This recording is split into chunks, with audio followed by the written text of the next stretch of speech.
அவருடைய வாசகம் ஒன்று நான் படித்தேன். அவருடைய சிலைக்கு பின்புறம் எல்லோரும் சமம்னு சொல்ற ஒரு காலம் வரும், அந்த காலத்தை எதிர்நோக்கி நம்மளாம் இருப்போம் அப்படின்னு சொல்றாரு.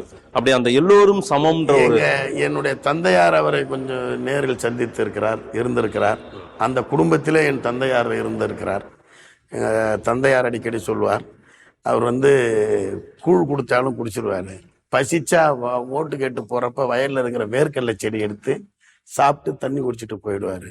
எந்த விதமான ஒரு சுக வாழ்க்கையுமே அவர் எதிர்பார்த்ததில்லை அப்படின்னு சொல்லுவார். அதே மாதிரி திருவண்ணாமலை இடைத்தேர்தலில் வேட்டவளம் பகுதியில் வேட்டவளன்றது அந்த முகையூர் தொகுதி ஒட்டிய ஒரு 4 கிலோமீட்டர் அங்கே கலைஞர் அண்ணாவும் பிரச்சாரத்தில் வந்தபோது ஒரு திண்ணையில் ராத்திரி படுத்திருந்ததா சொல்லுவாங்க.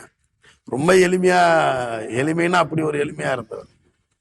அது நாகர்கோவில் இடைத்தேர்தலாக இருந்தாலும் சரி, அது திருவண்ணாமலை இடைத்தேர்தலாக இருந்தாலும் அவரை பற்றி கேட்குறப்ப இன்றைக்கெல்லாம் பெரிய ஆச்சரியமாக இருக்கும்.